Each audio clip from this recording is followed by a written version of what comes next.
Somebody very special is in the back waiting to come out here and talk to you all. Do you know who it is? Let's get on your feet. Help me give a massive, massive LifeWave welcome to our owner, our inventor, our CEO, David Schmidt.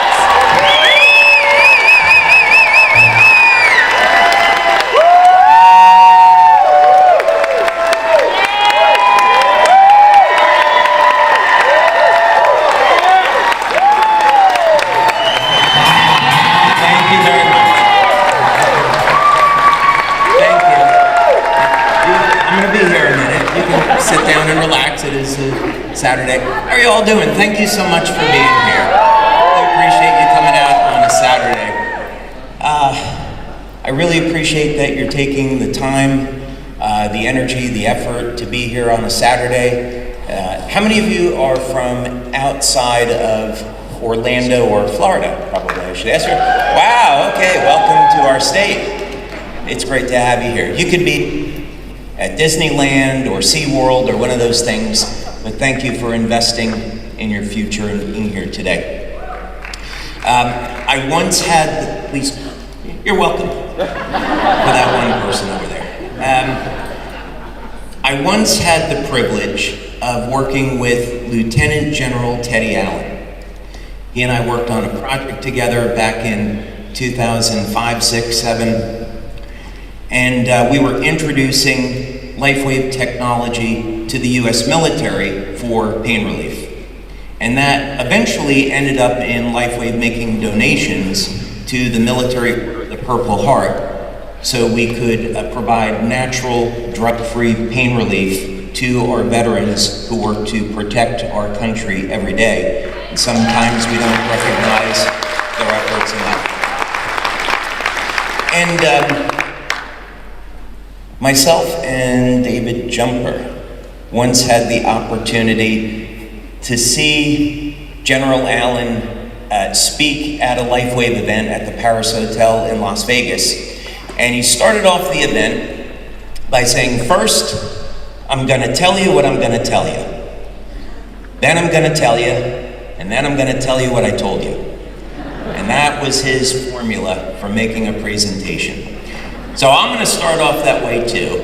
And what we're going to do today together, because it's Saturday, we're going to have some fun with this, and we're going to take an exploration behind the origins of life, why that's important for us to understand it, and how this can lead to us having a system for stopping and reversing human aging.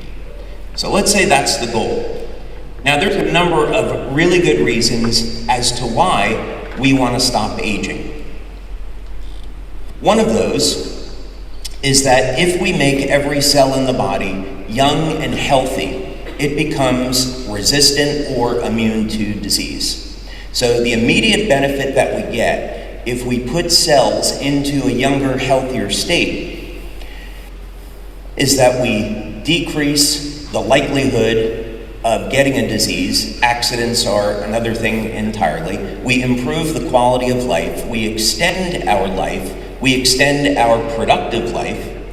And we also have an enormous benefit for society. We decrease healthcare costs. Can you imagine what it would be like in any country if we could come up with an effective treatment for all the top killers, heart disease, cancer, diabetes? If we could do away with those, we would have all of these tens of billions of dollars and more available for other things, like, I don't know, maybe feeding the hungry, taking care of those that are less fortunate. We could do away with those things and improve quality of life. So there's some really good reasons as to why we want to understand the fabric of life. And fortunately, God and nature have provided a number of very good examples for us to follow in terms of species that have managed to defy what we consider to be the aging process. How How many of you are using some type of artificial intelligence application like ChatGPT, Grok, okay? Any of you have tried Grok 4? Not Grok 3, because apparently Grok 3 likes Adolf Hitler, but Grok 4, which now is supposed to be give you a response and have the equivalent intelligence of every PhD on the planet. Okay, so a few of you have tried Grok 4. I decided to put Grok 4 to the test, and when it came out, I thought I would ask it some interesting questions in the fields of metallurgy, electrochemistry, chemistry, biology, and mechanical engineering. And I was incredibly impressed with the sophistication and the detail of the answer, along with a number of surprises. Now, Calvin Smith, who is executive director at Answers in Genesis, posed a question to Grok 4, and this was just recently. And he asked Grok 4, what is the scientific understanding for how life came to be? And Grok 4 replied that the scientific consensus was that life formed through abiogenesis. Now, before some of you criticize my pronunciation of abiogenesis, please give me a little bit of leeway, because I'm from New Jersey originally, and I tend to mispronounce everything. But hopefully you'll get what I'm saying. So abiogenesis is this scientific concept. Well, we could say it's a concept. It's a concept that something can come from nothing. So you take various chemicals, you react them with one another, and life emerges.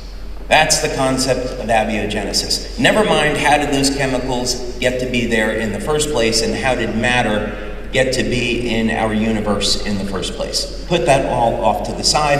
That's what abiogenesis is. And this concept never really sat well with me, because today I'm in the drone industry. I'm in the drone industry for 4 years, because one of the things that we want to do with LIFEWAVE is to make it a multi-generational company. So, thank you. So part of what we're doing is to create new technology in industries well beyond health and wellness, so that when you someday wish to retire and do other things, you'll be able to pass your business that you worked hard to build off to your kids or whoever you want, and LIFEWAVE will be around, because we're thinking proactively today about what technology and what businesses are relevant 10, 20, 30 years from now. So that's part of our plan. And this started just as a concept 4 years ago, but we're at the point today where we're taking 20 of our top leaders from around the world, and they're going to get to see about less than 4 weeks from now our drone production facility in Denmark. It's the, thank you. It's, Dr. Stacy and Brent will be there. Could you give Dr. Stacy and Brent a nice round of applause for helping us put all this together, and all of their teammates as well. So, when, by the way, the drone initiative that we have, it's the largest single drone initiative ever in the history of Denmark. It's the largest production facility there, and we'll be able to build as many as 500 aircraft per year out of this facility, which is not a small feat. These aircraft have a 15-foot wingspan. They have very advanced technology on it, such as synthetic aperture radar, night vision, regular cameras, and this is so that we can do operations like search and rescue, delivery of medical goods, and the technology that I invented that we built into this drone allows it to have the highest flight time of any drone of this size or even larger we can stay in the air well over 30 hours. And for a 15-foot aircraft, that's remarkable. Typically, it would be 8, 12, 16 hours. And we do this, by the way, it's an internal combustion engine of a very unusual design, and it would be considered to be a green technology. So we can put petroleum fuels in this, yet it has 1/5 of the carbon emissions of a regular gasoline engine. So we'll be, as we're setting up our drone facility, we'll be setting up the manufacturing on these engines, and in the future, about 5 years from now, you'll be able to connect to your home a power generation system.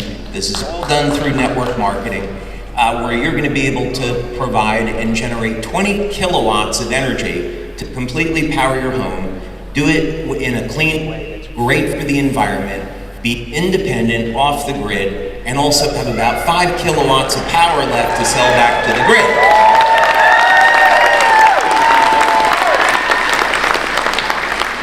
Okay, so I sidetracked a little bit, let's come back.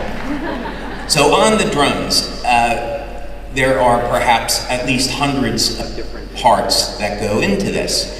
And we have to have experts in composites. So building the drones out of carbon fiber, I invented a new nanotechnology foam that's very, very light and yet stronger than steel.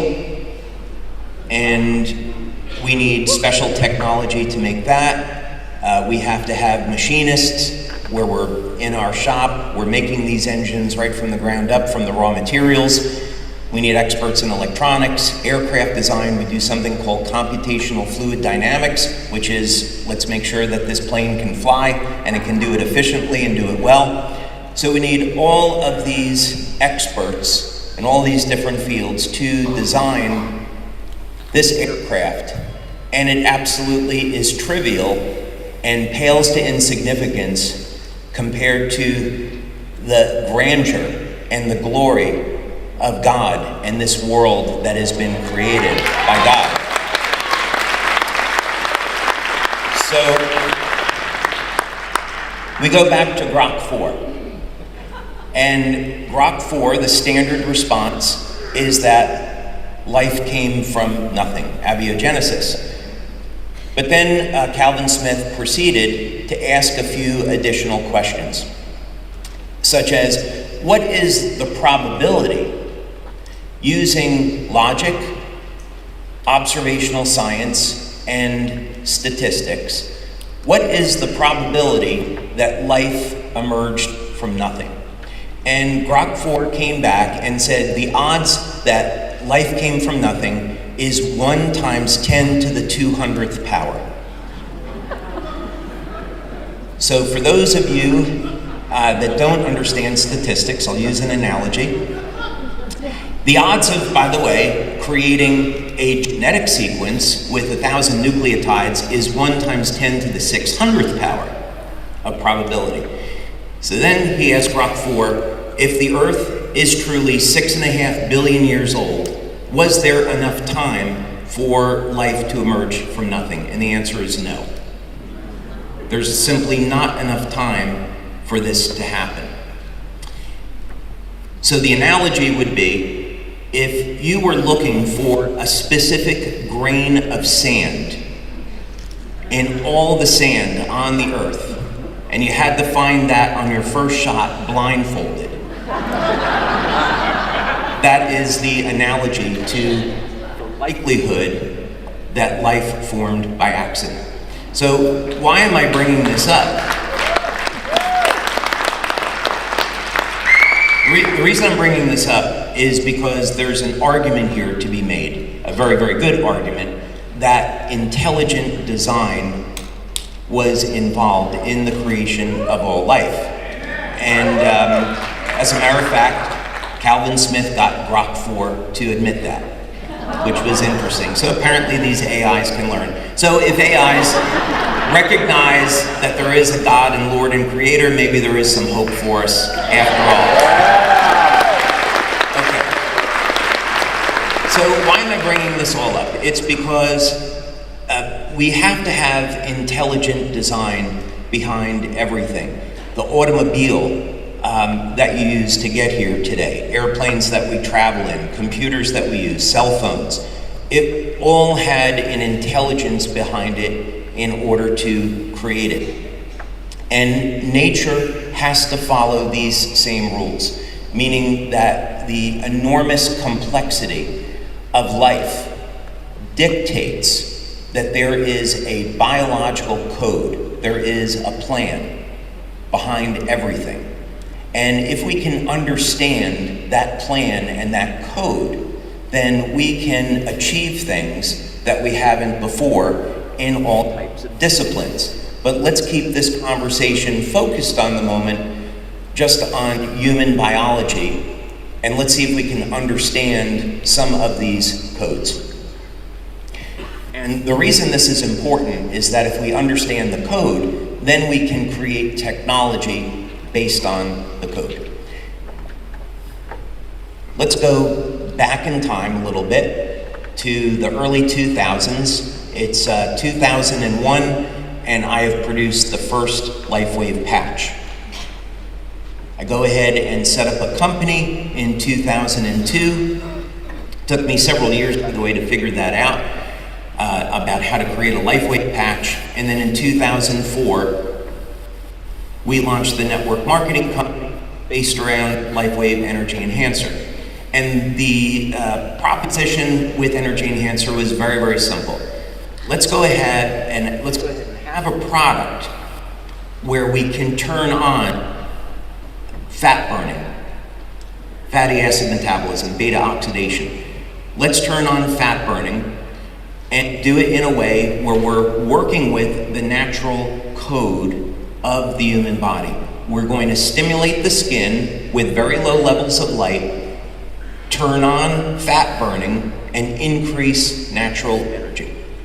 That's the goal. So we have over 80 clinical studies today. We've done blood testing, urine testing, a whole variety of different bioelectrical testing to prove and substantiate that the mechanism of action of our products is true, and here are the health benefits, and it's safe. So that's the first product. Now, if we were to, one of the questions that I often get asked are, what are some of the wavelengths of light that are coming off of the patch to do this? So one of the wavelengths of light is 630 nanometers. So why use that wavelength of light? It's because 630 nanometers turns on the mitochondria. And this is well documented now. There's actually a few different wavelengths of light, 850 nanometer, 630, 660, a variety of wavelengths in the infrared that will turn on energy production in the cell. So this is very useful because if we want a way to improve our metabolism, improve our energy, facilitate detoxification, improve our overall health, we can do it with light. Whether or not it's with a LIFEWAVE patch or with an active device like an infrared lamp or a cold laser or so forth. The question though is, why does that work in the first place? Why would light, and any specific wavelength of light, produce any type of result? There has to be some type of mechanism there. And what that would mean is that our bodies were designed to utilize light. Now, it would be scientifically absurd to disagree with this because our eyes process light. So we could just start there. It's very well known that our eyes are going to take in light. This stimulates the optic nerve, goes back to the visual cortex, and we can see, and then our brains are capable of processing that information and acting accordingly. So this is obviously very well known. So we can at least agree that our bodies, through the eyes, are designed to process light. Now we can go a step further, and we can go back decades now, 50 years, through the work of Fritz Popp. And we can take cells and put them, it doesn't matter if it's human cells, plants, animals, we can take cells and we can put them in a room that's completely dark. And then we use a device called a photomultiplier tube. And off of those living cells are highly coherent pulses of light. And these pulses of light come from the DNA. Experiments that we did in our lab actually showed that this light emerges from the vacuum. The light comes from the hydrogen bonds that hold DNA together. Something comes from nothing. Third-party research. I once met and worked with a physicist from Georgia Tech in the 90s, and he told me about an experiment that Georgia Tech did, which is fascinating. They took a vacuum chamber, and they used a device called a mass spectrometer, and they observed atoms of hydrogen spontaneously appearing in the vacuum. Something was coming from nothing. So how were our bodies designed and created? Why does light have an interaction? Well, in the case of 630 nanometer light, if we're interested in elevating fat burning and increasing energy naturally, you stimulate the skin with light. This will interact with something called a chromophore in the human body, meaning there is a biochemical that is capable of absorbing or processing light, and in this case, it's called cytochrome C oxidase, which is a copper-containing nutrient. The cytochrome C oxidase is part of something we call the electron transport chain, which is a bucket brigade of electrons found in the mitochondria, which is the powerhouse of the cell. So in other words, you're transferring the energy or creating a signal, creating a signal to increase energy production in the cell through this very complex mechanism. So we stimulate the skin with light, it elevates production of cytochrome C oxidase, this transfers electrons over to the Krebs cycle, and these additional electrons are used to make additional ATP, and that energy comes from the metabolism of fatty acids. So this is how light is converted over into chemical energy. As was correctly observed by Robert Becker, the energetic systems in the body control the biochemistry. And this is information that the pharmaceutical companies absolutely hate, because it means it gives us a principle to look at life in a very specific way. Now, by the way, there have been, I think, a number of medical advancements that are absolutely extraordinary. People can get heart surgery, eye surgery today. They can take antibiotics to prevent disease. So I certainly don't mean to say that nothing good has come out of modern medicine. That's not the case at all. But when we're looking at treatment of disease, or perhaps more importantly, prevention of disease, it means that we don't have to rely on pharmaceutical drugs. We don't have to rely on synthetics. We can look to nature, and we can look beyond the biochemistry, although the biochemistry is valuable, and we can use technology to maintain and support our health in some very valuable ways and decrease our risks. Now, it is important to say that if we understand that the bioelectrical, biomagnetic systems in the body are controlling the biochemistry, we need the biochemistry there. So that means we have to have a healthy diet that's full of nutrition. We need to supplement where necessary. We should be exercising regularly and getting proper rest, drinking enough water, and managing our stress, among other things. How many of you love to exercise? Okay, I'm not seeing, this section's terrible. Okay, you guys are doing pretty good over here. This section, we're gonna need some work. Okay, well, I'm going to do a little bit of a plug now for our conference coming up in October, but we have 2 clinical studies that are going on right now. And for those of you that don't like to exercise, maybe didn't exercise in a while, our first clinical study is on how to perform 50 seconds of resistance training per week and still have enough signal to gain muscle and reduce body fat. So if you haven't exercised in a while, this is a way to get started, and then after that, you see what you do.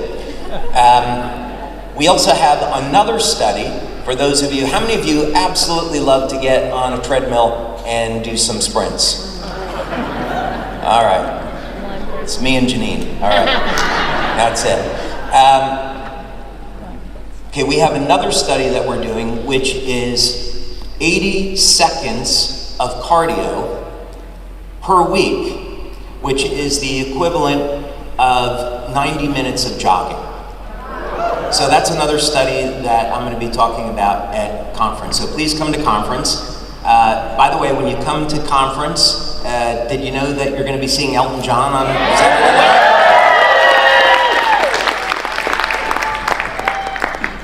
Since it's a Saturday and you're all out here on a beautiful sunny day, I will tell you that Elton is not the only one that's performing that week of conference. We have a lot of other surprises in store. We gotta hold something back, right? So there's be a lot of great reasons to come to conference this year. Okay, so let's go back to that 630 nanometer light for a moment. Where did that number come from? My father is a musician and a music teacher. And his primary instrument is violin, although he's very, very good with piano, and mostly today he still plays piano at 96. And so I grew up with the piano in the house. I've always loved music, and I started to play piano when I was a teenager, and then through my late teens and 20s as I got into college, I had a couple of bands, and it was a lot of fun. And in music, we look, of course, at the number of musical notes, the distance from one note to another, the musical tuning, and in current music, most instruments are tuned to 440 hertz. And 440 hertz is the note of A, the beginning of the musical scale. And I heard some chimes there, so thank you for the support. Now, but how was that 440 hertz derived? Music is an equivalent for mathematics. So let's see if we can come up with a musical scale that is equivalent to 440 hertz, or let's see if we can find what the true number would be. And to do that, we create a grid. So you could do this in an Excel spreadsheet, for example. And what you do is you take the number 2 and you go down on a vertical axis, or up if you prefer. So let's call that the y-axis. And you take the number 2 and you continue to double it. So 2, 4, 8, 16, 32, 64, 108, and so forth. Now on the horizontal axis, we'll call that the x-axis, we take the number 3 and then we triple it. So we go 3, 9, 27, so forth. And then in each individual cell, we will multiply the number on the horizontal axis by the number on the vertical axis, and then we can populate that grid. So quite simply, what happens is that in each column now, you get a series of numbers with one number being double of the previous. So for example, in one column you have 108, 264, 432, and so forth. 432, very close to 440. So as it turns out, the correct number to tune a musical instrument to is 432 hertz. Why am I talking to you about music? is because if we take 432 hertz and now we convert that over into a wavelength, so we can take our frequency and we know that the speed of light is constant, and then we're solving for wavelength, so wavelength equals frequency divided by the speed of light, that equals, as a harmonic, 630 nanometers. So your living cells that turn on energy production, best source of energy is fat, at 630 nanometers is equivalent to 432 hertz, and that was derived mathematically. It wasn't an accident. Our living systems are based on a code. Now, let's go back to the objective here. How am I doing on time? You're great. Okay. Plenty of time. Plenty of... 4 hours. So I tend to run on a little bit. So my kids tell me that all the time. Yeah, we love it. So let's go back now to the objective. So if we are seeing codes show up in our own biology, and that's just simply one example. There are specific photons of light, wavelengths of light, that control all of the biochemical systems in the body. So what that means is that if we're interested in stopping and reversing human aging, maybe one of the things that we can look at are what are some of the peptides in the body, which are very powerful signaling molecules. What are some peptides in the body that decrease with age, and could we restore those to natural levels? So one of the peptides is GHK-Cu. And this was a peptide discovered by Dr. Lauren Pethart around 1970 or so, and he put in about 50 years worth of research into looking at how did this simple peptide, it's composed of 3 amino acids, glycine, histidine, and lysine, and it is a copper binding peptide, meaning that the electronic structure of GHK has a very high affinity for binding with copper.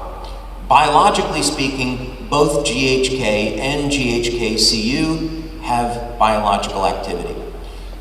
But the important part here is that this is a simple tripeptide, 3 amino acids, and the power behind copper peptide is in gene expression. So ultimately, if we look at how do our bodies change over time, it's because the library of information in our genes changes over time. Genes that are supposed to be on get turned off, and genes that are supposed to be off get turned on. And this change in gene expression over time is one of the mechanisms that we refer to when we're looking at how human beings and other species age.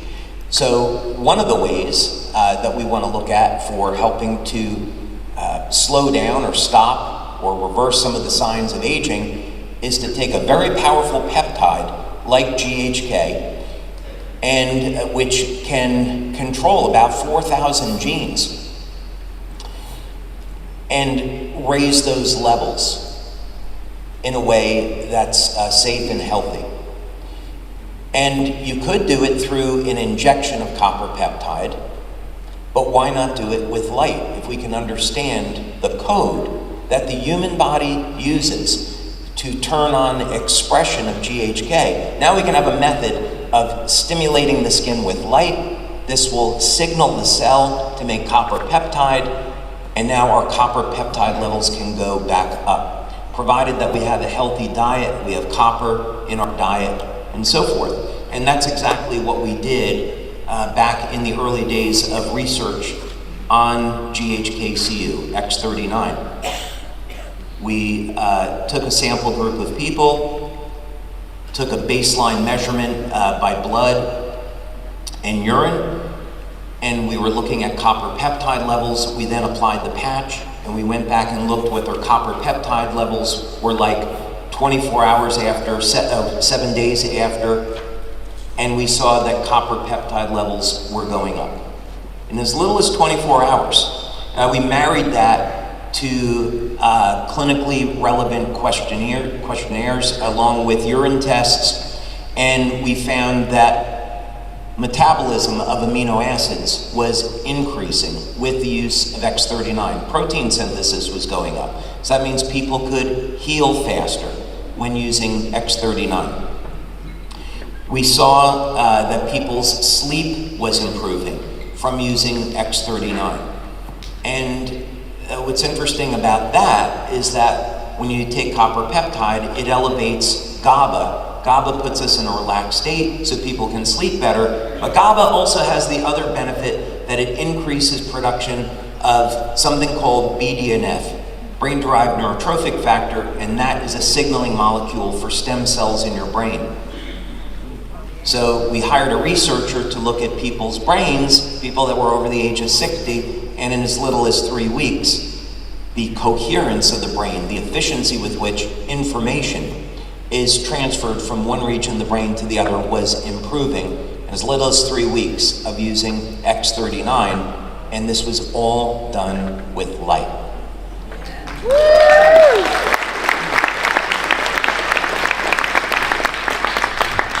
Before I talk about water, I'm going to have some water. Thank you, Dr. Stacy.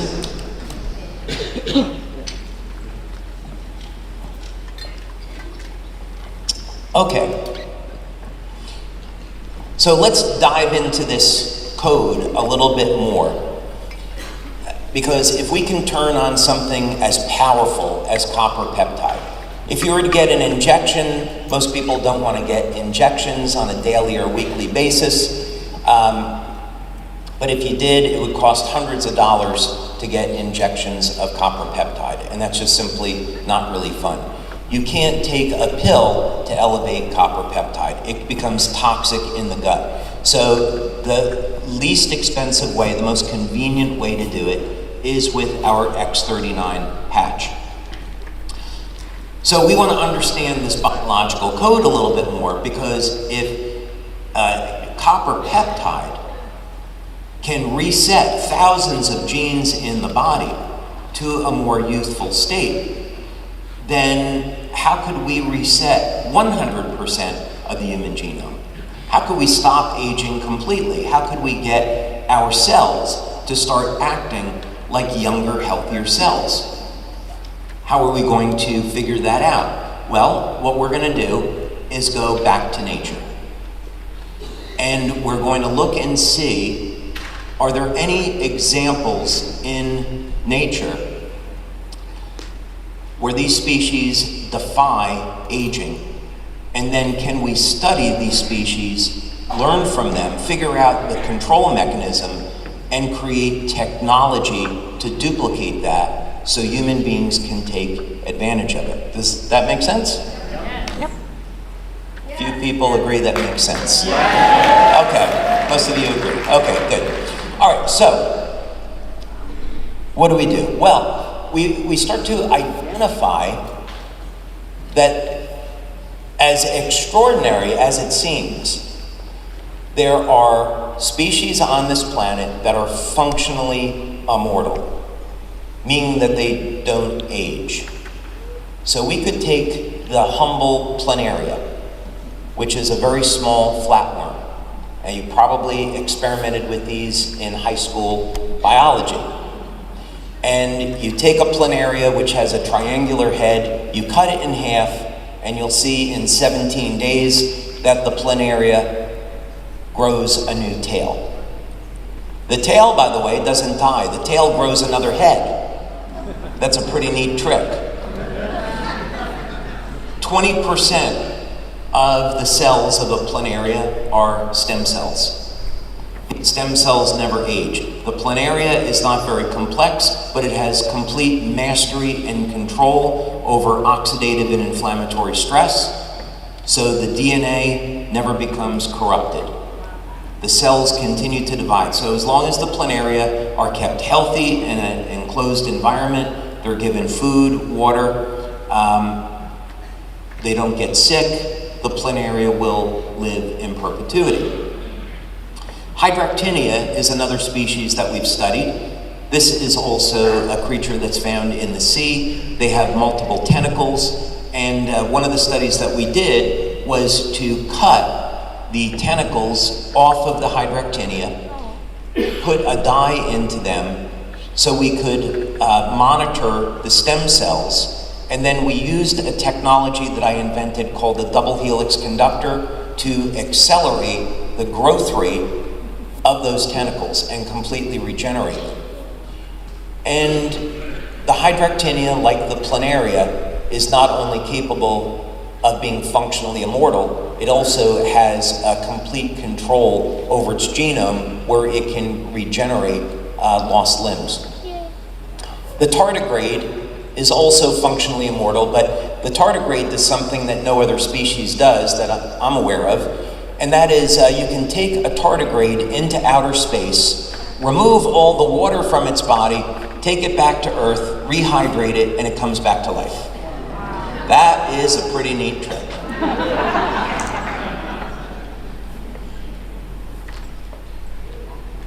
What about the glass sea sponge?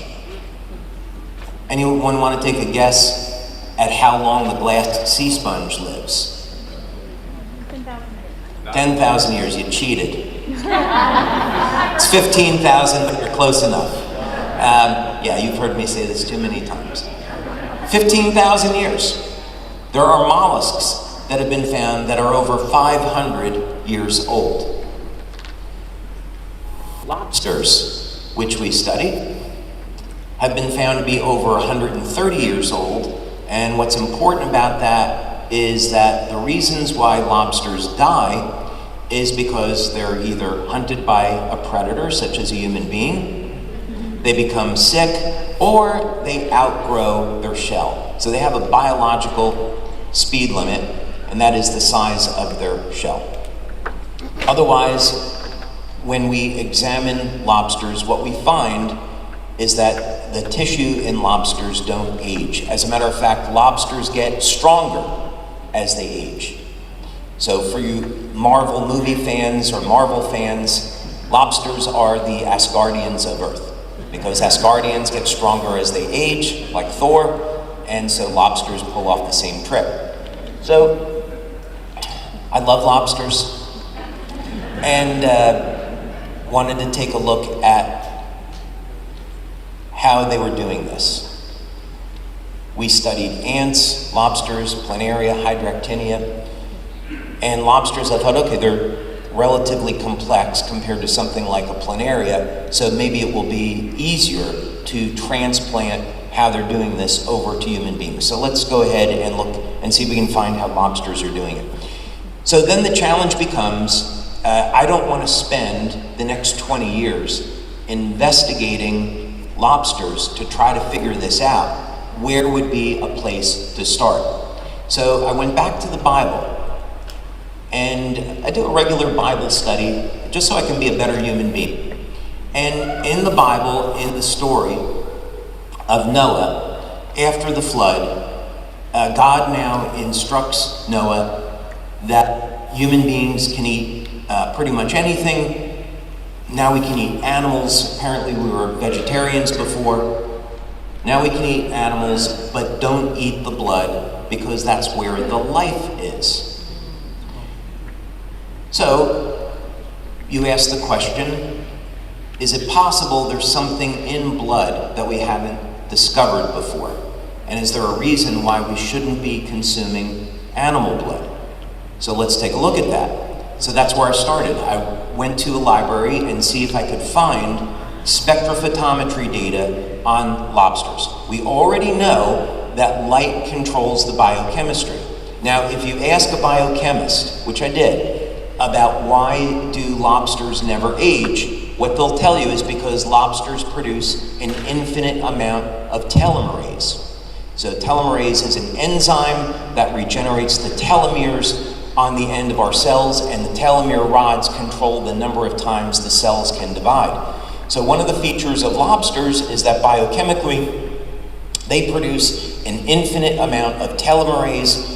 The telomeres never shorten, so their cells can divide an infinite number of times. But how does that happen exactly if we believe that there is a mechanism of light behind this? So my hypothesis was that we could find this answer in blood. So I was able to get spectrophotometry data on the lobsters. I looked at it, and two of the wavelengths that immediately popped out from cross-sectional analysis of lobster blood was 550 nanometers and 710 nanometers. So actually on the upper end, it was a range between 700 and 710. 550 on the other end. Now, I was expecting to see a third wavelength of light, because if you remember, we had based experiments on regeneration around 432 hertz and 630 nanometers. So I had suspected that 630 nanometers would show up, but it didn't. So I made an educated guess and said, what if 630 nanometer light is somewhere in the lobster, but not in the blood? Let's use that as a hypothesis, and we began to do experiments. We made up light panels with 550, 630, and 700 or 710 nanometer light. We began to treat things with it, and we began to see a biological effect. I then converted those wavelengths of light over into frequencies. So as you recall, 630 is equal to 432. 550 is equal to about 378 hertz. And 710 nanometers is equal to about 486 hertz. So I plugged that into what we call a tone generator, and I created music around lobster blood. And when you do that, it creates something where the sound is rotating. When you play those three notes together, it sounds like the sound is rotating. If you ever saw a movie from like the 1950s with UFOs and they're making this weird sound, it sounds exactly like that. So, okay, there's something going on here. And specifically, there is a slight enharmonic to these frequencies, and as a result, energy is implanted into matter.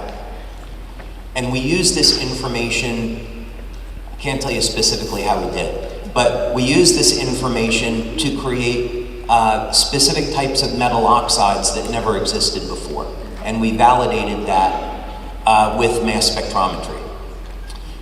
And we've given these as gifts, by the way, to our leaders, these coins that are made from materials that never existed before. And we may do that again in the future, by the way. I don't know. We'll have to see.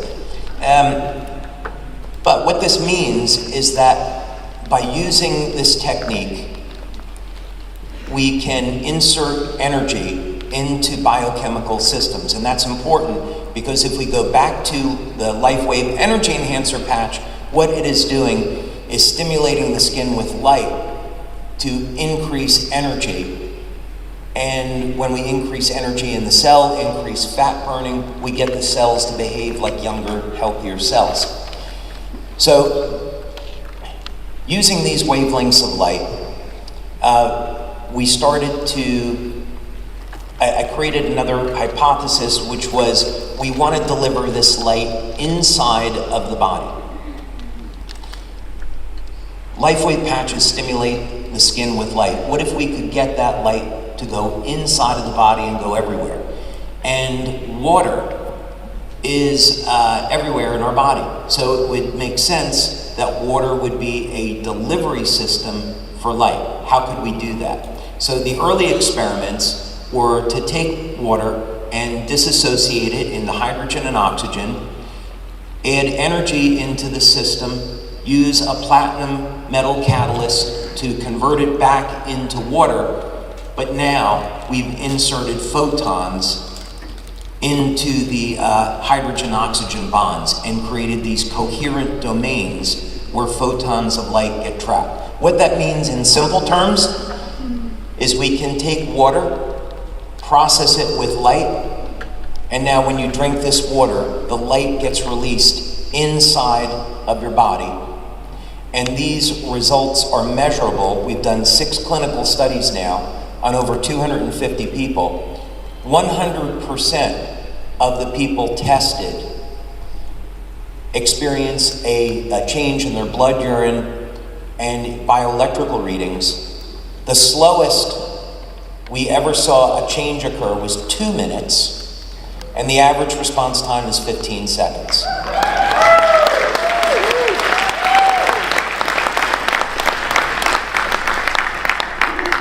So what I've just described to you is our X2O system. So,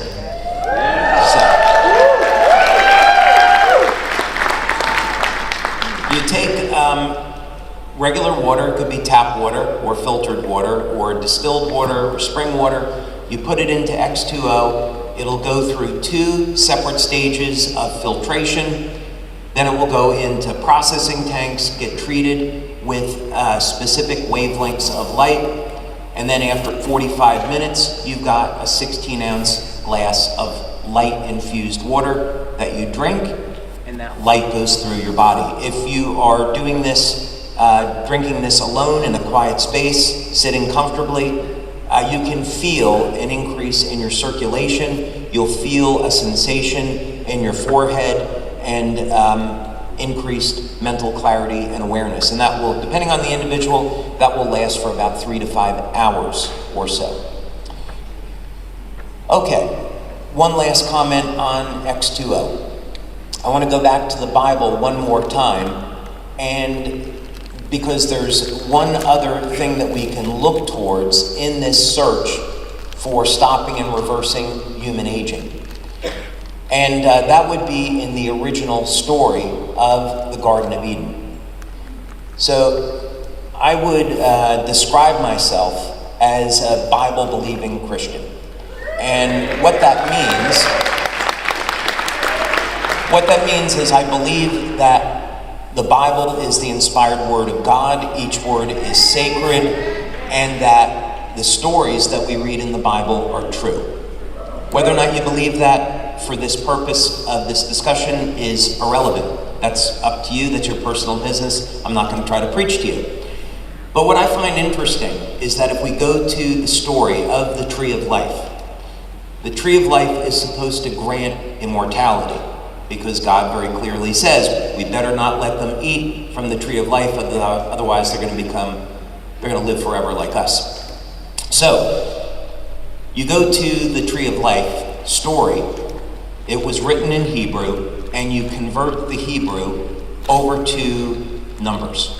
So Hebrew and Greek are interesting in that each letter equates to a number. So words have numerical values. So if we do this with the story of the tree of life, and we have by the way, we have a documentary coming out on this. And for those of you attending the October event, you're going to get a chance, our leaders are going to get a chance to walk down a red carpet, and we're going to give all of you the opportunity to see this documentary.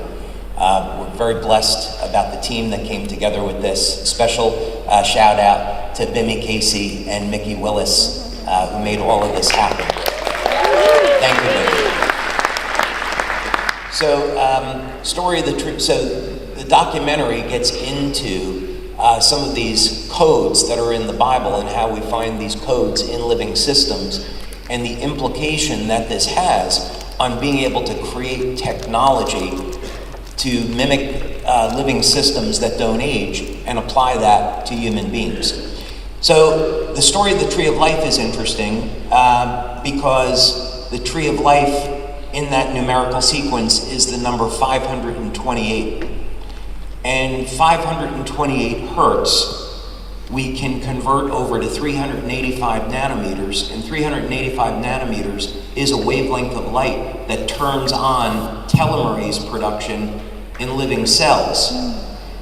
So in the book of Genesis, when we're told the tree of life can provide immortality, there is literally an instruction there in a code of how to use energy to turn on telomerase production to lengthen the rods of the telomeres to get cells to divide an infinite number of times, preventing aging. Wow.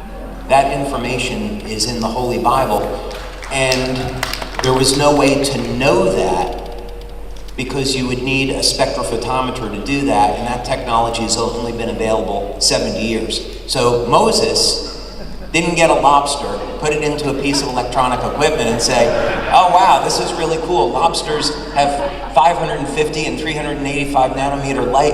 Let's go ahead and try to figure out how to create a word in Hebrew that has the numerical equivalent of telomerase, right? I'm pretty sure that didn't happen. So this means that we can take enormous comfort in this concept, enormous comfort that the Bible is a source of truth, nature is a source of truth, and we can go back to nature to look for solutions. Now, I want to give you 2 practical solutions before I'm going to talk about Cellergize here in just a moment, because I promised Dr. Stacy I would do that. I'll give you 2 practical ways that we can look to nature for solutions. I had the privilege of working with a medical doctor in Rome on a project where we were taking women that had breast cancer. Now, my mom died of breast cancer when I was 25 years old. And so this is something that has been very close to me, and I would like to find ways that we could help women that are in this predicament. So we were working with this doctor in Rome who's an oncologist, and he was looking for natural solutions. So one of the things that we did was we took women that had gone through chemotherapy and radiation, and we gave them energy patches, and we found that they recovered from the chemotherapy much more quickly than if not having the energy patches. So we were talking about doing further studies together, and we were having lunch one day, and he was telling me about a clinical study that he did with olive oil. Now, this is a very special type of olive oil. You can make this yourself if you have the right equipment. You get organic olives with the seed, and you press them in an environment without oxygen. It's called a supercritical process, and it's something very standard in the nutritional industry. And there is a compound in olive seeds that kills cancer cells. And the olive oil carries that compound into the cell to kill the cancer cell. The 2 of them work together. So olive oil is extraordinary as a natural food because it acts like it's a natural Ozempic. It will help our bodies lose weight. It lowers cholesterol. It's a very powerful anti-inflammatory. But the olive seed has nutrition that, much like apricot kernels, but a different mechanism, that are capable of treating cancer. So in his study that he did, he took people and he gave them this freshly pressed olive oil with the extracts from the seed. 85% of the people that took this that were in stage 4 cancer were able to go into complete remission and be cancer-free. So nature has some of these incredible answers. Now, let's see, we've got a number of men here today, right? Yep. Number of men here? Yeah. At least 5 or 10 that will admit they're men. Okay. All right, guys, I'm going to give you some advice tonight. I'm going to give you some dietary advice. When you go out to dinner tonight, order oysters as an appetizer. Oysters contain zinc and selenium. It's going to help to support your testosterone levels. Now, next thing I want you to do is order some red meat, have a nice steak that has protein, saturated fat that's going to support your cholesterol levels and your hormone production. But on top of your steak, get some freshly sliced truffles. And see, one of the miracles of nature is that if we see the activity of truffle pigs, they're hunting for truffles, and it's not because they want to help human beings find this delicacy. It's because the truffles contain human androgens. They contain testosterone, DHEA, androstenedione, and by inhaling the scent of the truffle, it's a process called olfaction, we can elevate our own testosterone levels. So guys, if you want to have a good time tonight, get some truffles, inhale them, you'll have a natural boost of testosterone. We came out with a product, by the way, a couple of years ago that was based on this principle, and unfortunately the FDA changed the way that they were looking at products like this. We had it classified as an essential oil, and we had to take that product off the market.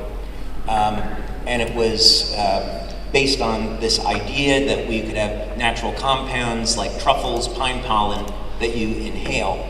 And it will, if you took, let's say, an herb like Tongkat Ali, it will give men a mild increase in testosterone. This was doubling and even tripling men's testosterone levels.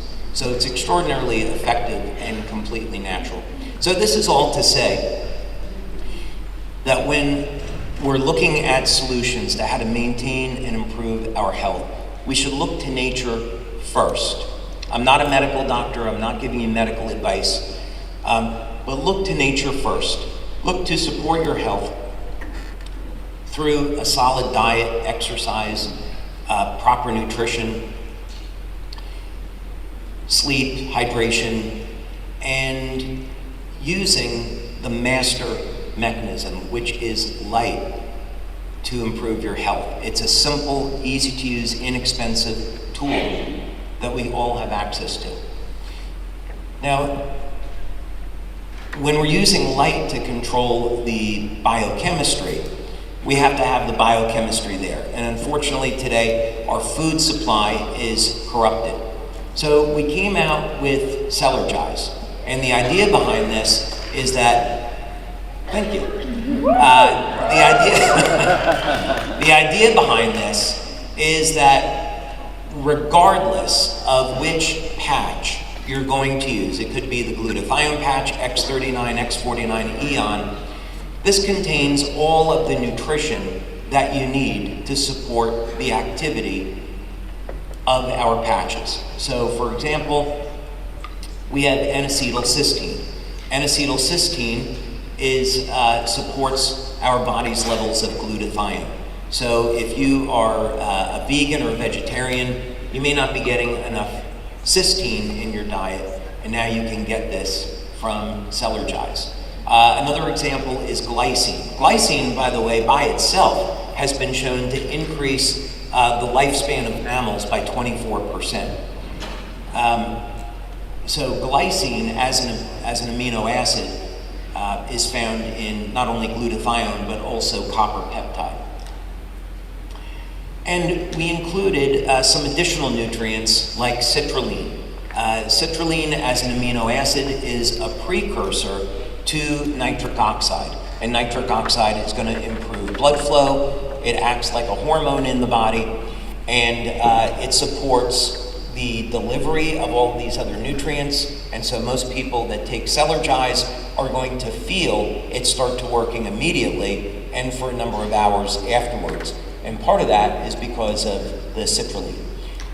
We've also included minerals like zinc and selenium because these help with the conversion of amino acids over into glutathione. Copper, of course, because we have X39 and X49, which are GHK and AHK, copper-binding peptides, so we need a copper there. And most people are deficient in potassium. It's been estimated that maybe as much as 98% of the population has a potassium deficiency. So we put in 500 milligrams of potassium citrate to make sure that you were getting enough potassium. That also, by the way, improves the function of the patches because the patches are dependent on electrolytes in the body as for conduction. So to get a signal to go through the nervous system, we need electrolytes, and that would be things like potassium and magnesium. So we've included that in Cellergize. And I think with that, I might like to invite Dr. Stacy up on stage. So it's not just me talking, and we can have a little bit of a dialogue and answer some questions. Dr. Stacy.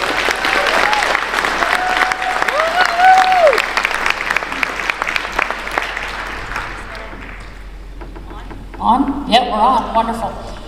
Wow. What do you guys think of that? You know that little mind blown emoji? Yeah. Anybody have that go off? A little mind blown emoji? Thank you, David, for all of that information. Thank you so much. Wow. I was asking them earlier how many people experienced changes from the X39, and of course, everyone ended up standing up at some point in time for the different things. So thank you for inventing this technology for us. Thank you. So I just have 385 questions for you. Okay. Sounds good. Or 432. Rapid fire. Rapid fire. All right, so how soon should someone expect results from patching? We did a study with Dr. Pierre Volkmann at General de Santé Hospital in Lyon, France. And beautiful place, right? Yes. So the study was to look at patching people that were in pain. And in the initial preliminary review of this, I did a presentation in the hospital in front of a group of medical doctors, and they gave me 32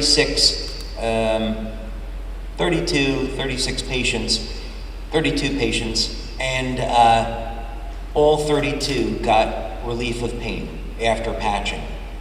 And typically the response is about 2 or 3 minutes. I've patched thousands of people over the last 20 years, and you have people that respond in as little as 10, 15 seconds.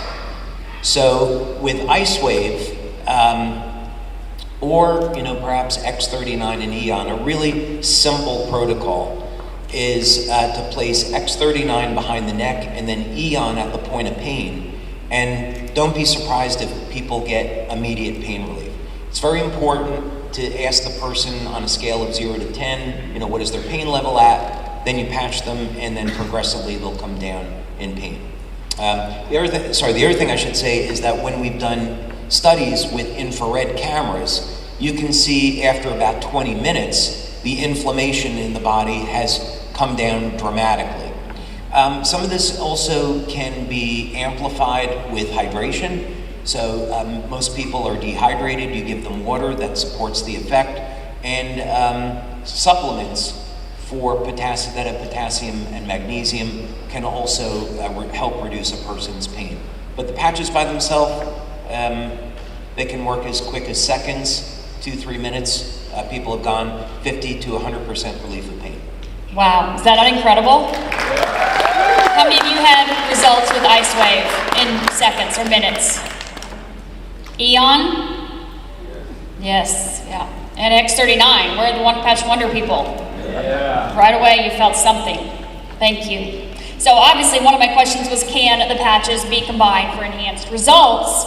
And obviously they can. So now that you have Cellergize, do you feel like that's going to increase people's effectiveness of their patches by giving them that foundation? Yeah, no question about it, because it always depends on the individual. What type of diet do they have? Age, hydration, are they using any pharmaceutical drugs? Are they smoking? Do they exercise regularly? What's the quality of sleep? All of these things are contributing factors. So it's really important to continually do an evaluation and say, where are some of the areas that I can improve my life? How is my diet really? And am I committed to an exercise program? Am I getting proper rest? Am I sleeping in regular cycles? It's good to do those evaluations and then look at where can we improve. So one of the big problem areas, of course, is going to be on diet. It's very difficult to get a few milligrams of copper into the diet, unless you're consuming liver every day, right? That would be one way to do it. And then even then, liver is not good to have every day because it's too high in iron, and that causes a lot of oxidative stress in the body. So supplementation is pretty much the best way to do it. So this is to say that a product like Cellergize helps to fill in a lot of the gaps that people might have and improve their overall experience. Absolutely. Fantastic. So everybody wants to know about the time they should wear the patches, the length of time. So would 24 hours make the patch work more effective? Do you just keep it on? What's the timeline look like for that? So that was a question that I was asking back in the early development of this. And fortunately, today we have thousands of studies, thousands of published studies on light therapy. So there's a tremendous amount of information that we can pull from. And one of the things is attenuation. And that means is if we take an active light source and stimulate the skin, if we continue to stimulate the skin, the body eventually will stop responding. That could be 6 minutes, 20 minutes, what have you. So the body will accommodate or attenuate to the stimulation. So the same is true with the patches. The patches stimulate the skin with very, very low levels of light, and what we found in our studies is that if you have people wear them for 12 hours on and 12 hours off, the body doesn't adapt or accommodate to it. So we recommend people apply the patch, let's say X39, apply it in the morning, remove it at night. If you happen to leave the patch on by accident, which happens, just skip a day and then come back again the following day. Okay, that makes sense. Thank you. The other question I get a lot is on specific locations. Someone says, I have this condition or this issue or this injury. Is there a benefit to putting the patch on that location? Let's say it's not pain related, it's something else. Or does the placement matter? Or could you talk a little bit about the actual points that are in the instruction booklets, those acupuncture points? Do those make an impact greater than, say, just somewhere randomly on the body? So that's one of those, it depends. The majority of time, placing, let's say, X39 or Eon or glutathione behind the neck, below the belly button, the majority of time, you're going to get a systemic effect. And we know this because we test blood and urine. I don't have that job, thank goodness. I pass that on to other people to do that because I don't really want to handle blood and urine. But nevertheless, these are studies that we do. So what we find is that regardless of placing the patch behind the neck or below the belly button, we see increases in copper peptide or increases in glutathione, regardless of the placement of the patch. So, most of you can simply apply the patch where it shows in the instructions. Now, in a number of cases, what we have found is that applying it to a specific location can have a number of very interesting benefits. Are any of you here with, let's say, your knee, bone on bone, or had a loss of cartilage? And then did any of you go to an orthopedic surgeon and have them tell you that you needed surgery or there's nothing you can do? Okay, that's actually not true. No disrespect to orthopedic surgeons, because biologically speaking, that cartilage got there somehow. And so now it's been known that stem cell injections, you can inject them into the knee and regrow cartilage. But you can use signaling molecules like vitamin C and have the raw material of collagen, and this will help to support growth of new cartilage in the knee. Glutathione is another trigger. So what we found, now if you have bone on bone or you've got loss of cartilage in your joints, why aren't you healing? And the answer to this goes back to very basic stem cell science, which is when you're in a chronic state of inflammation, the inflammatory cytokines provide a signal where the stem cells are attracted to that injury.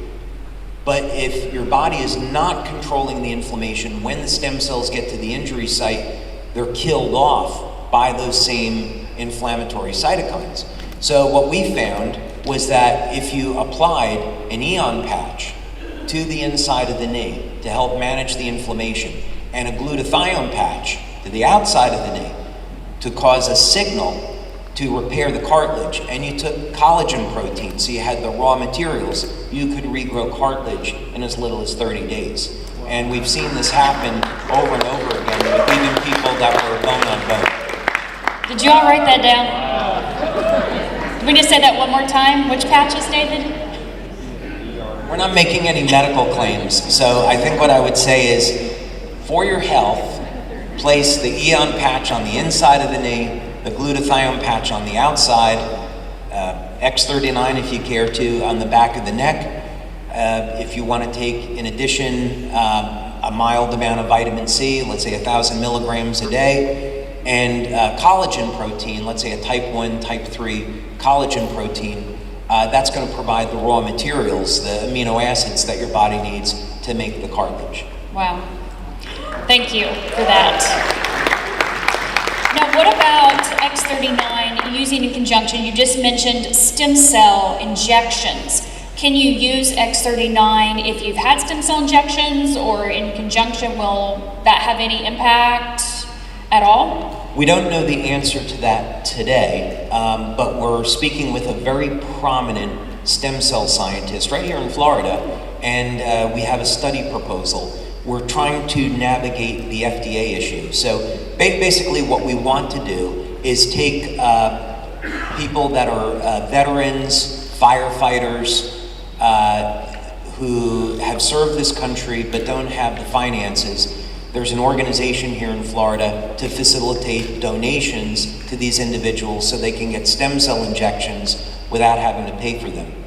And so this doctor that we're working with, she's done some really extraordinary things. For example, I spoke with a fireman that was at 9/11 who got asbestos into his lungs. And he was able to inhale mesenchymal stem cells, and he regained complete functionality of his lungs after a few months. So the type of work that we want to do now, the asbestos is still there, by the way, so this has to be an ongoing treatment, but he regained his life.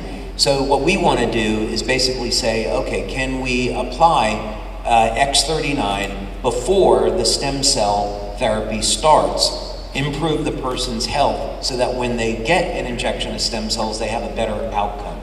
So hopefully by next October, we'll know the answer to that, and I can present that at conference. Wow, thank you. Yeah. So let's go on the opposite end of that a little bit. There's a lot of conversation out there about cancer stem cells. And so people are concerned if I'm injecting stem cells or if I'm activating my stem cells, is there a concern of activating cancer stem cells? Yeah, let's talk about that. So cancer cells, what do? They produce an infinite amount of telomerase. So cancer cells are functionally immortal. When cancer cells divide, their telomeres don't shorten, and they continue to replicate, of course, in an uncontrolled fashion, which is what becomes dangerous. But where did the cancer cell come from in the first place? It was mutated from a stem cell. But if it were the stem cells that were a problem, then 100% of the population would die of cancer very early on in life, when the stem cells are the most viable. So that's not what's happening at all. There is some type of foreign chemical, or it could be radiation, that is affecting the DNA of the stem cell and mutating it into a cancer cell. And this is a accepted concept in biology. I first saw this at Stanford School of Medicine, Stanford University School of Medicine. So this is a definition as to where cancer originates from. So what's important about that is that now if we know that there is a foreign chemical or radiation that's responsible for causing the cancer to start in the first place, then treatment of cancer becomes very obvious, because it means we have to get that toxin out of the body. That has to be foundational. And in Western medicine, we simply add more toxins into the body, and it doesn't make any kind of sense. Yeah. So there's no way that elevating a peptide, say as that tripeptide that you mentioned earlier, could activate cancer stem cells. Dr. Lauren Picard's work showed that that would not happen. The other way to look at this, and actually he was using copper peptide injections to treat cancer.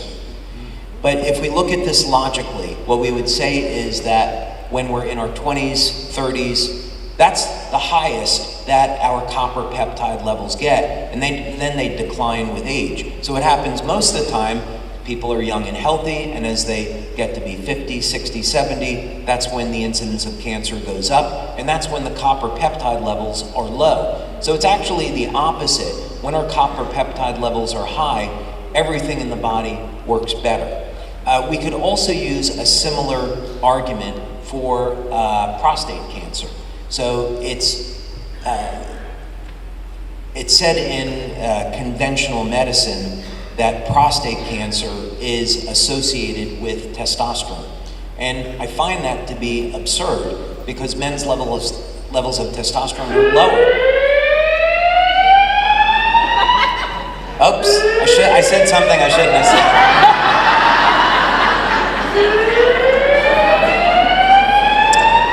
Okay, Ronaldo's gonna find out what that is.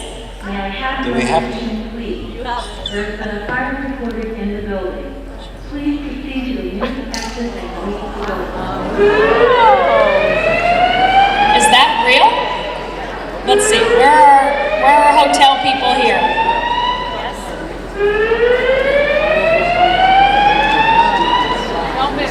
Okay, so hang on. Mark says he's gonna go check this real quick with the hotel staff. So, long story short, is I had dinner with Abe Morgenthaler from Harvard University, and he specializes in this area. They turn the siren on just when I'm about to talk about the cure for prostate cancer. I hate that. Imagine that.